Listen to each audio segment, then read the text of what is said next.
Bote libota bana nzambe. Et le 28 1er janvier 2025. Apôtre Jacob Fani.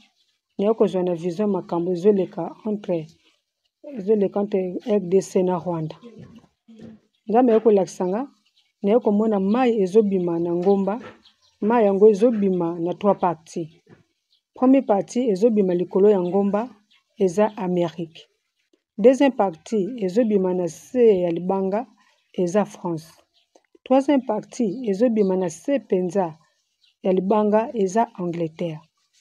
Alors eza les 3 puissances au monde oyo eza likolo ezobundisa RDC.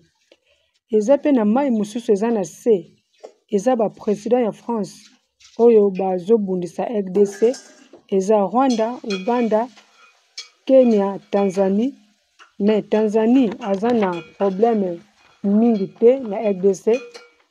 Eza président oyo azalaka liboso na oyo aza na place lelo yenda bundisaka RDC. Pe apovoka kanda nzambe na Tanzanie. Angola, Congo Brazza, bokeba. Sunete bokoya kokoya na kanda ya nzambe pona makambo bozali kosala. Po selon plan nzambe RDC, Angola, Congo Brazza, nzambe amonaka yango kaka pays moko. Alors bokeba po kanda nzambe ekwela bino te. Nzambe alobi ba punition oyo akoya kopesa na ba pays oyo ezobundisa RDC. Première, Amérique. Puissance nyonso Amérique ekoya kobunga pendant 20 ans. Nzambe akopesa puissance mingi na Russie. Pe Russie akodomine Amérique pendant 20 ans. Deuxième, France. Ekoya kozala na ba tremblement de terre. Bandako ekopikwama. Bakosala 20 ans de punition. Pe ekoya kokoma pays pauvre. Eloko moko te ekomarche susu na France. Angleterre. Bakosala 20 ans de punition. Belgique. Bakoya kozala susu te. Tenge baza lelo. Puissance na bango ekosila.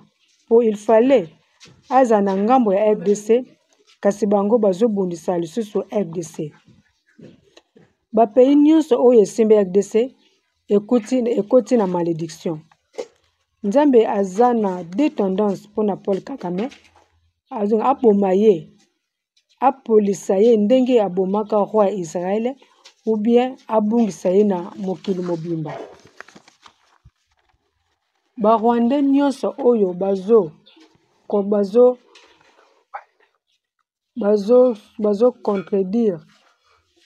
contredire Paul Kagame bakozala sauver. Kasi ba o bazo soutenir ye bakozala même punition na Paul Kagame. Nzamba commandé na président Félix abanga te attaquer Rwanda. Pe atelimisa drapeau ya RDC na Rwanda. Pe atia général ya Congolais na Rwanda. Rwanda ezala sous contrôle ya RDC. Président Félix kobanga te baku nyonso oyo bazobongisa pona yo ekosimba te. Nzamba lobi azoya kosalela 3 villes oyo molimo na ye okoya kosala makasi na kini. Okoya kosala makasi. Eza Kinshasa, Lubumbashi pe Matadi. Nzambe se atelemisi prophète na ye na RDC kasi etikali moke abimisa ye. Po yende akoya koguide RDC pe kozongisa peuple congolais na nzela. Nzambe se atelemisi Ange Michaela na frontière ya RDC entre Rwanda. Nzambe azoya kobloke ba richesse nyonso ya RDC akobimisa yango tango ba congolais bakozala bomoko. Nzambe boyi na ndenge bazotekaka ba richesse na ba pays mususu kasi nzambe alobi fallait baya kosomba boyo aza na posa matie aya kosomba yango na RDC. Na komona lisusu na vision nanga bato ebele baza na frontière RDC bazolinga kota na RDC kasi ba congolais bazobenga na bango. Bato ebele oyo bakenda na poto bakolinga kozonga na RDC. Guerre ya Rwanda RDC tango basoda RDC bakoya ko attaquer Rwanda ba miracle ebele koya komonana. Nzambe akokabola mai oyo kabola RDC na Rwanda pe akokausa yango pe tango guerre kokoma makasi basoda RDC bakokata mai na makolo. ndenge asalaka na temps ya Moïse. Ndeko na ngai, mutu elaka babundisaka ye te. Mutu oyo bozolinga kobundisa, Nzambe mutu atie wana. Ba oyo bazalaka wana soki bolongaka bango, po Nzambe azalaka na kanda na bango. Na mama ya guerre, basan ebele bokoya koyoka na Rwanda, ekozala basoda te, kasi ekozala ba ange.